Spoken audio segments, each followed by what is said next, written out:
is CBS Eye on the World with John Batchelor. Here's John Batchelor. The New World Report with Joseph Humire, Executive Director of Secure Free Society, and Ernesto Araujo, former Foreign Minister of the Republic of Brazil. The war in Europe, the war in the Middle East. The question now about the Americas as all of the capitals, all of the populations are watching a catastrophe underway, fog of war in the Middle East.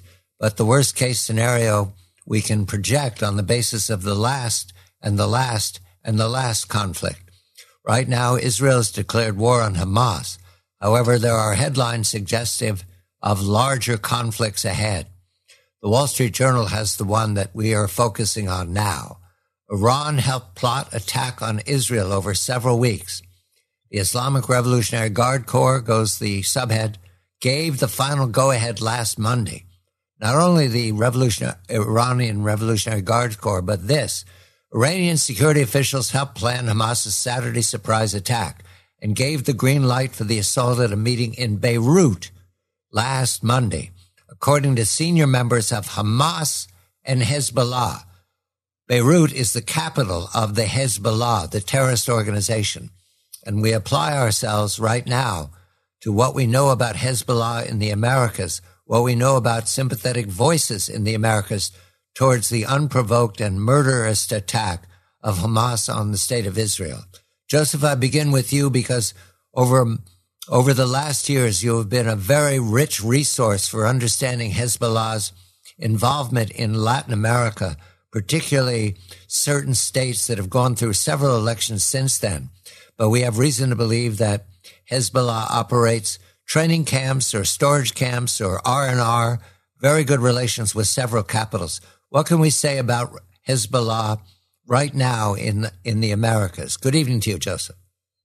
Good evening, John. No, this is absolutely an angle that needs to be pursued because a lot of the war effort that's happening right now in Israel, that happened previously in Syria, that's happened in Yemen, that's happened in Iraq, even against U.S. soldiers, has been funded by the crime-terror nexus that's purported by Hezbollah and Hamas. I'm going to point you, John, to a 2020 indictment. This is by the Department of Justice. This is not my words. These are the words of a public indictment that was put up by the Department of Justice against a Syrian Venezuelan named Adol El-Zabayer. If you read this indictment, it talks about a very similar meeting to what we're talking about, what the Wall Street Journal reported about this meeting in Beirut, in Lebanon, but a meeting more than a decade ago in 2009 in Syria between the leaders of Hezbollah, the Revolutionary Guards of Iran, and the leaders of the Qassam brigades of Hamas, meeting in Syria to set up what they called a cocaine for weapons scheme with Venezuela and the FARC. According to this indictment, in 2014, 5 years later, multi-ton shipments of cocaine started arriving into Syria and Lebanon, and in return started arriving weapons from Syria and Lebanon to Venezuela and then to Colombia to give to the FARC. This weapons for cocaine scheme is indicative of this crime terror nexus, this drug terror nexus that's funding a lot of these terrorist organizations and their ability to attack their neighbors. And this is evident with Israel. I want to point to something else, John. We've been working at SFS and along with other organizations, we've been working since 2019 to help Latin American governments understand the seriousness of this crime terror nexus and the necessity to start to designate Hamas, Hezbollah as foreign terrorist organizations, something that had never happened in the region prior to that, despite the attacks that happened in the 90s in Buenos Aires and in Panama, actually. 5 governments since then have designated Hezbollah and Hamas as terrorist organizations: Argentina, Paraguay, Colombia, Guatemala, and Honduras. And that effort was going to continue in 2020, but it stopped because of the pandemic. I think today is very important that the governments of Latin America get very clear-eyed about what's happening in the Middle East, how those actors, especially Hamas and Hezbollah, benefit from the narco trade in their countries in Latin America, and how designating them as terrorist organizations does 2 specific things. It provides capabilities to their authorities to go after the financing, and that's what we're talking about, the funding of these war efforts. And 2, it helps educate their populations, because there's all kinds of misinformation in Latin America about what Hamas and Hezbollah are. People think that they're just political parties, or they think they're social movements. They don't think they actually carry out these kind of atrocities atrocities that they just shown to carry out against civilians in Israel and against the Palestinian people themselves. So I think that this is an imperative effort, and we're going to release the state. We're releasing a statement at the Center for Secure Free Society that talks about this and calls on Latin American governments to designate Hamas and Hezbollah as a foreign terrorist organization. And Joseph, the countries, the sovereign states that have not done this, is there any one of them who said absolutely not, or has indicated that they will not go along with this request? Because you named some significant countries that have. So I put them into two blocks. There's the countries that absolutely will not do this, but there are rogue anti-American regimes. I'm talking about Cuba, Venezuela, Nicaragua, Bolivia. Why won't they do this? Because they are criminalized states that benefit from the crime terror nexus that Hezbollah and Hamas have benefited from over the years. But then there's another block of countries that may talk like they want to do this, but need to be urged and pushed to doing it because they don't naturally move in this direction because of the lobbying efforts that's done by both support networks from Palestinians, Lebanese, Syrians, and others in their countries that are corrupt and using this as an issue to be able to gain political favor. Those are the countries, and I'm talking about Colombia, Brazil, Chile, Honduras, Mexico. Those are the countries that need to be urged and pushed to be able to do something like this. We were making ground on this. The idea of creating this counterterrorism ministerial conference that Ernesto participated in on different occasions in 2019 and 2020, the idea was to be able to create a community of nations that would start to take counterterrorism in Latin America serious, and it was having momentum. The only reason it stopped was because of the pandemic. In fact, they were going to have another meeting in Peru in June of 2020, where additional two countries were scheduling to designate Hezbollah and Hamas as terror organizations. The pandemic obviously stopped that momentum. Ernesto, we come immediately to you. There is news from Brasilia about this tragedy. Dated the same day of the attack, Brazil hopes to prevent escalation of the conflict between Israel and the Palestinian Islamist group Hamas, according to Lula da Silva, on Saturday, the day of the attack, after his country called for an emergency meeting of the UN Security Council to address the crisis. Brazil, which assumed the Security Council's rotating presidency this month, October, condemned the surprise Hamas attack on Israel on Saturday that killed dozens of people. A statement from Brazil's foreign ministry reaffirmed a commitment to, quote, two-state solution, end quote, with Palestinians and Israelis coexisting. The quote from the president: Brazil will spare no efforts to prevent an escalation of the conflict, including during its tenure as president of the UN Security Council. Can you help us understand the history of these remarks by Lula da Silva, because he's been president before? And what does this indicate? Is Brazil undergoing a change of mind given the nature of the horror of this attack? Good evening to you, Ernesto. Good evening, John. Unfortunately, no, it's not a change of mind. This is a political act by Lula. Lula is pro-Hamas, pro-Iran, pro-Palestinian, is pro the Chinese-Russian Tehran axis, is pro-Maduro and all the narco-socialists in South America. He has not changed. Lula, on the other hand, he has good political ear. He has good political intuition, of course. I think he knew a different sort of reaction would be totally a disaster for him in terms of the public opinion in Brazil, which is shocked by the facts. But I don't see this going anywhere beyond the words he mentioned, which, by the way, are more measured, right? It's no escalation. So what that means that Israel has not the right to eradicate Hamas. Well, in diplomatic terms, Brazil will do nothing.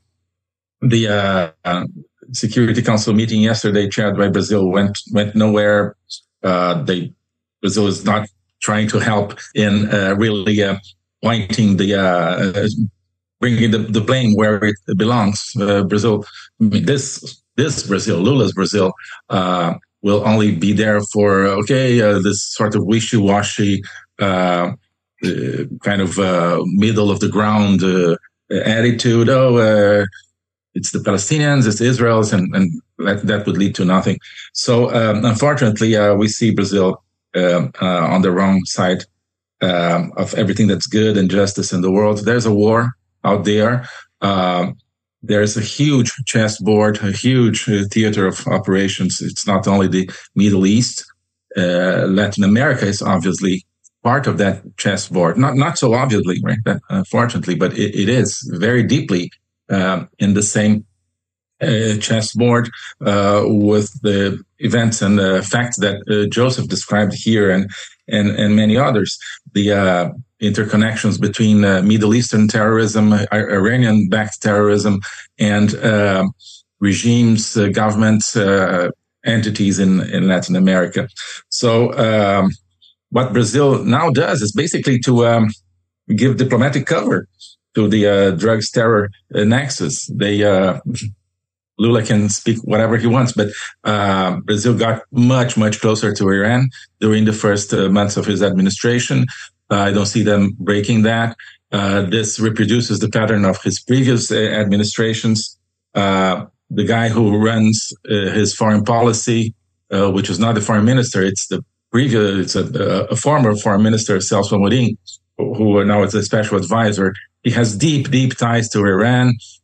He oversaw this shameful operation in 2010 that wanted to help Ahmadinejad to get a nuclear bomb. So I don't know. Maybe that's something there in terms of renewed nuclear cooperation. I don't know. There have been rumors in the past. The fact is, this is where Brazil's at. And this brings more light to something I tend to repeat here in this show, the blindness of Biden's administration regarding Lula and what Lula means. So Biden is still enabling Lula. He thinks Lula is a normal politician. And it's clear that Biden administration supported Lula in the elections last year. And Lula is making Brazil a member of the terror axis that is now threatening Israel, threatening Europe, threatening the whole of Africa, and threatening Latin America. Ernesto Araujo, former Foreign Minister of the Republic of Brazil, Joseph Humire, the Executive Director of Secure Free Society. We're going to start in Caracas and head to Bogota and the Palestinian attack on Israel, planned and green-lighted, says the Wall Street Journal, by Iran, the Iranian Revolutionary Guards Corps, and its surrogate, Hezbollah. This is CBS Eye on the World. I'm John Batchelor.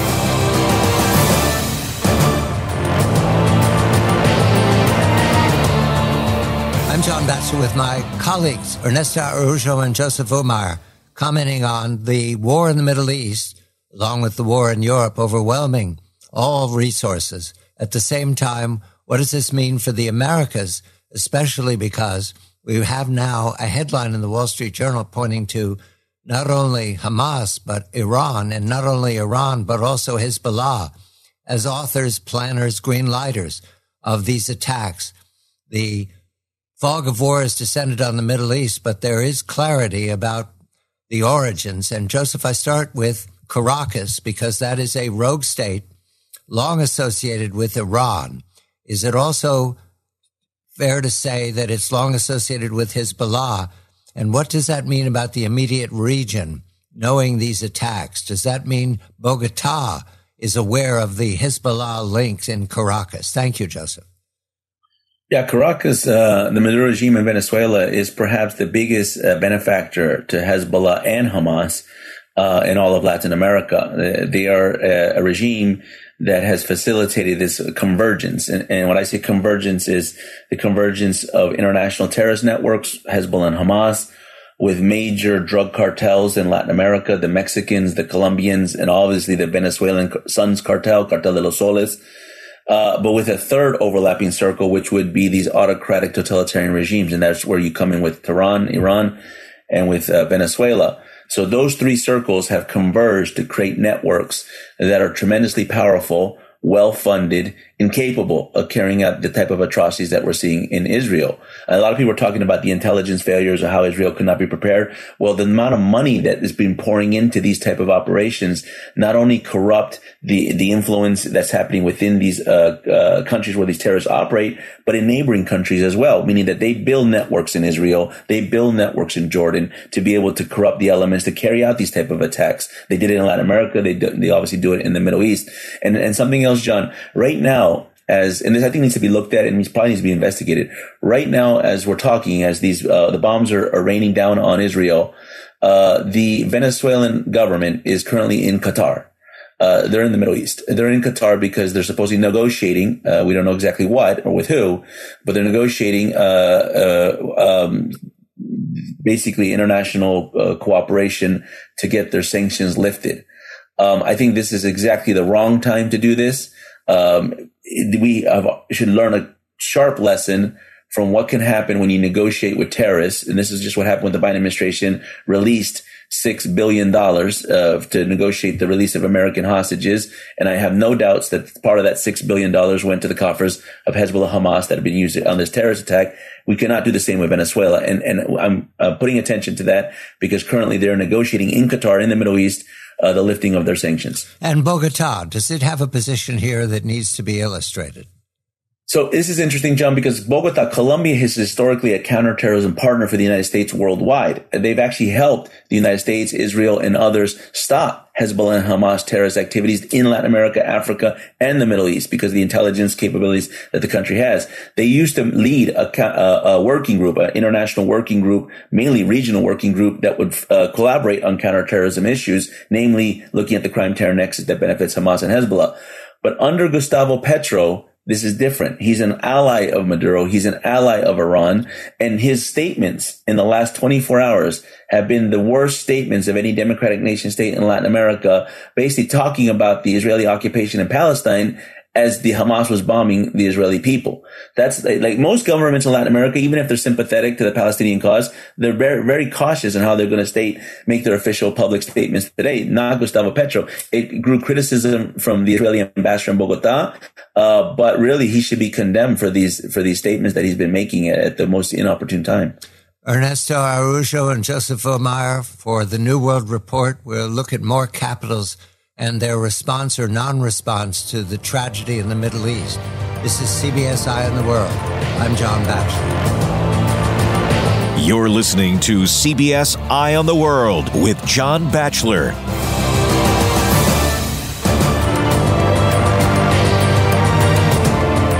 This is CBS Eye on the World, the New World Report. I'm John Batchelor.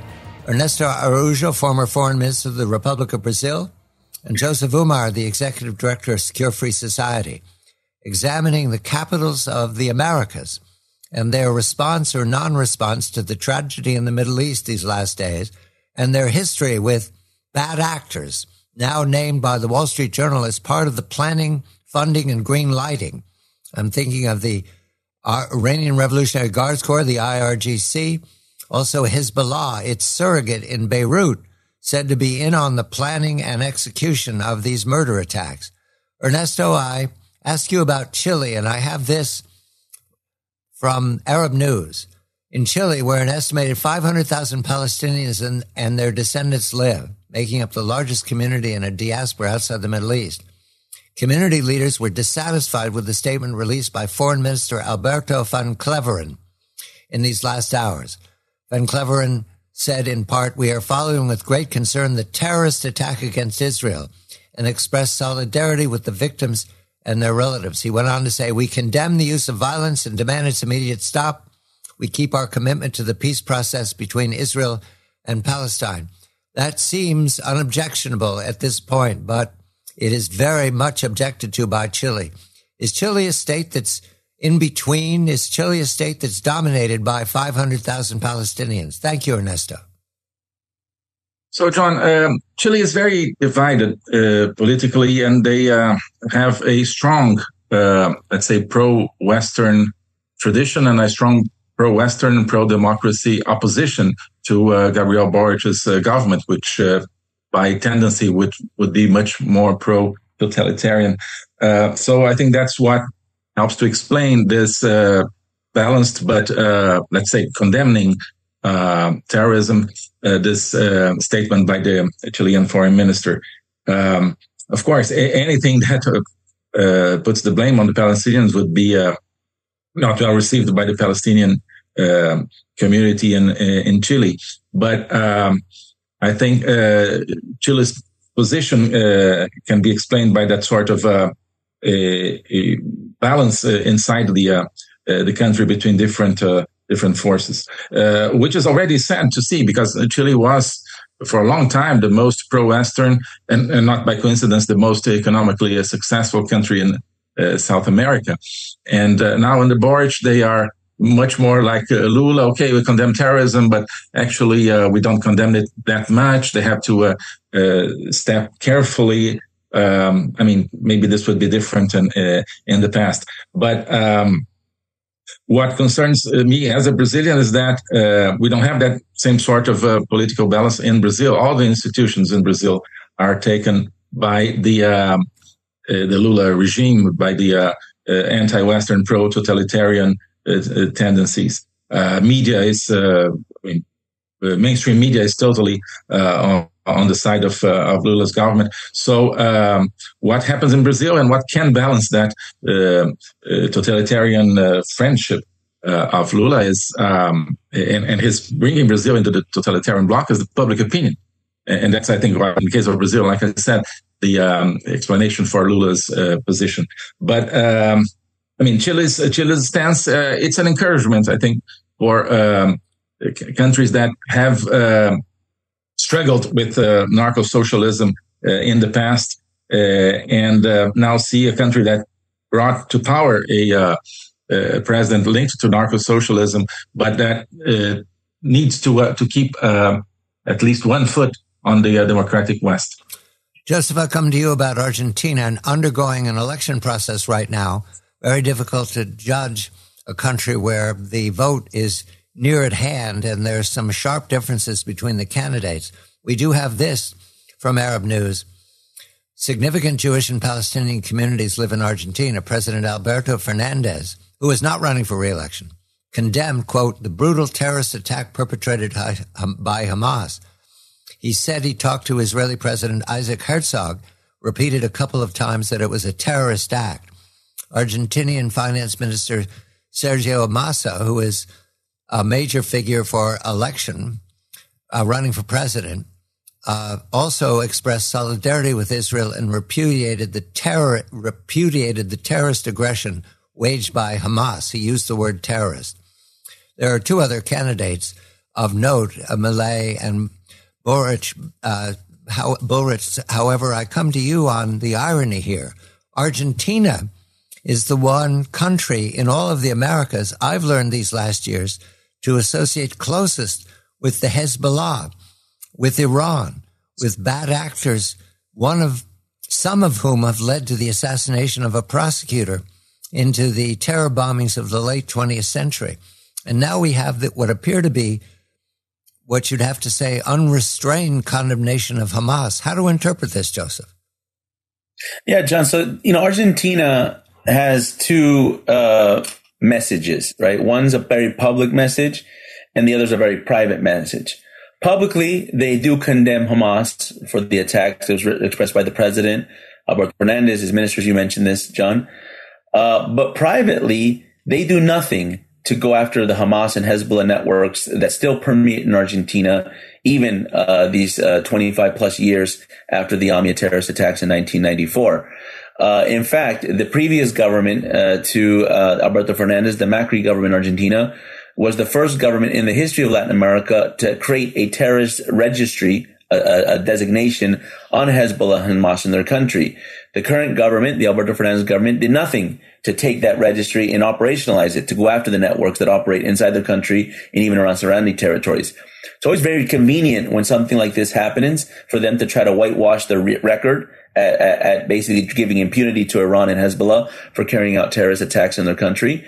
And obviously they have an election coming up. So they're going to try to be very careful about how they're going to weave their statements. Sergio Massa is the candidate for president in the Argentine elections. There's no way he's going to be able to not condemn these terrorist attacks. But the condemnation in terms of statements has to be accompanied by the condemnation in terms of actions. The Argentine government has not taken any actions in the last 4 years to pursue the terrorist networks from Hamas and Hezbollah that continue to permeate the tri-border area and other parts of their country to its benefit. This is narco-terrorism, Joseph, we're talking about, not simply sitting around planning attacks on peaceful states.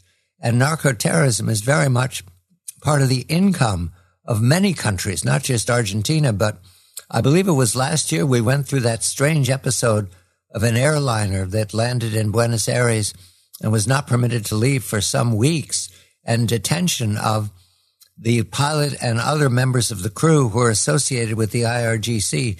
I'm remembering incompletely, but in any event, that was the Fernandez government with Kirchner, the vice president. That's an up-to-date link with Hezbollah, I think, and Iran. Absolutely, John. No, that's a great example. That's a great example of where the Argentine government can say what they want in terms of condemning, bad actors. But when it came down to actually prosecuting these bad actors, they didn't do anything. They didn't help the Argentine judicial system. They didn't help make sure that this case gets a very thorough investigation and trial. What they did was basically try to whitewash it, try to disinform in the press about it, and then eventually let go of the cargo, let go of the IRGC personnel that was piloting the plane. And the only reason they can't let go of the plane is because it's seated under judicial authority that's also backed by the Department of Justice. So, I go back to, they say very convenient things in the Argentine government, but behind the scenes, they do very inconvenient actions. And Argentina is a hub. It's a hub for all this stuff because it's one of the first places that Hezbollah, Hamas, and Iran started to converge and operate in Latin America. It remains this way to this day. The tri-border area is a historic terror finance hub in the Western Hemisphere. And as you mentioned, John, this is narco-terrorism because the proceeds of narco trafficking, which are enormous. We're talking about cocaine. We're talking about heroin. We're even talking about fentanyl, which is, coming from China. But nonetheless, the Latin American cartels that are benefiting from this illicit proceeds, they have turned to Hezbollah specifically, but other organizations in the Middle East to basically launder their money and create networks in the Middle East. And what Hezbollah and Iran have done is they have taken that relationship to fund the war effort. They did it in Iraq to fund the IEDs that were basically being used to attack U.S. soldiers. They've done it in Syria to create the civil war that the Soleimani basically started against the Syrian people and to defend the dictator Bashar al-Assad. They did it in Yemen with the Houthi rebels, and now they're doing it with Hamas and Hezbollah to attack Israel. This one, to me, is the big one because it's the one that's going to be able to catalyze all the efforts that they've been building over time to, as Iran says, to once and for all wipe Israel off the map. And I know that's something that Israel is going to defend with all their might. And this is something that all democratic nation states need to get behind Israel in this fight. I'm speaking with Joseph Humire, the executive director of Secure Free Society, and Ernesto Araujo, former foreign minister of the Republic of Brazil. When we come back, I will ask Ernesto to comment on the Brazil-Palestine Institute and the Arab-Palestinian Federation of Brazil. These look like established institutions, and what they are saying or how they will react to the war in the Middle East again very much influences other parts of the Americas. This is CBS Eye on the World. I'm John Batchelor. Stay tuned for more of CBS Eye on the World with John Batchelor.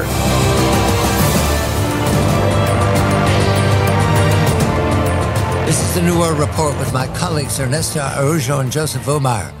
Ernesto, Brazil is the giant in the Americas. It's second only to the United States in population. It is now in the hands of a left-of-center government. And many of the states of Latin America these last months and years have moved left of center. That isn't necessarily a commitment to anything overseas, far away, a war in the Middle East that has been fought before as recently as 2021. There are institutions, non-governmental. In Brazil, I learned, Brazil-Palestine Institute and the Arab-Palestinian Federation of Brazil, it would seem very much involved in the opinion of Brasilia, those governments. So I don't know if they're left of center or right of center. Is there any way to explain this move to left of center governments throughout the Americas and the relationship with Hezbollah, with Iran, now named by Hezbollah and Hamas speakers as part of the planning and funding of this. Does that move these non-governmental organizations to reconsider? Well, John, Lula and his people during his previous administrations, they opened the door to all sorts of influence by Palestinians, by Iran, by radical Shia institutions, non-governmental, but probably linked to radical politics. So, those institutions, of course, always supported candidates of the left and candidates linked to Lula and his people. So, what's happening now is a continuation of that process. And Lula managed to do much of that, especially now he's managing to do that under the radar, basically because of the way mainstream media is in his pocket, or are in his pocket. Media in Brazil is kind of Pravda and Izvestia in the Soviet Union. They are 100% in the hands and just spit government propaganda. So, and unfortunately, the international public opinion reads the Brazilian press and not the sentiments of Brazilian people, and they think the wrong way, I think. So it's not a question of being left of center. If you look at Lula's economic policies, they are the same kind of policies Brazil always had. They are not socialist in the sense of, in the economic sense. But geopolitically, it's different. Geopolitically, Lula is doing everything to place Brazil, pardon my insistence, as I always say here, to place Brazil deep inside the totalitarian bloc, together with China, Russia, Iran, Caracas, and other dictatorships in Latin America, and to put Brazil's weight into that bloc and in favor of that bloc. So, and always with that sort of double game. So, we condemn the terrorism here, sometimes they don't say terrorism, but we condemn the sanctions here and there. But the way they're aligning Brazil and the strength of Brazil is very clearly in the direction of Iran and their allies. Everyone that's today trying to transform the world in a sort of big chaos of terrorism and government control and social control. Those are the allies of Lula. Joseph, there are other smaller states that either have not committed or are strangely not supportive of the law and order in the world. And you've named a few of them for me: Cuba, Bolivia, Honduras, Nicaragua. Do we know where they are? Because they haven't all issued statements. Will they issue statements? Are they going to take a position or stay out of this as if they're not aligned? Yeah, John. So, two out of those three nations did issue statements.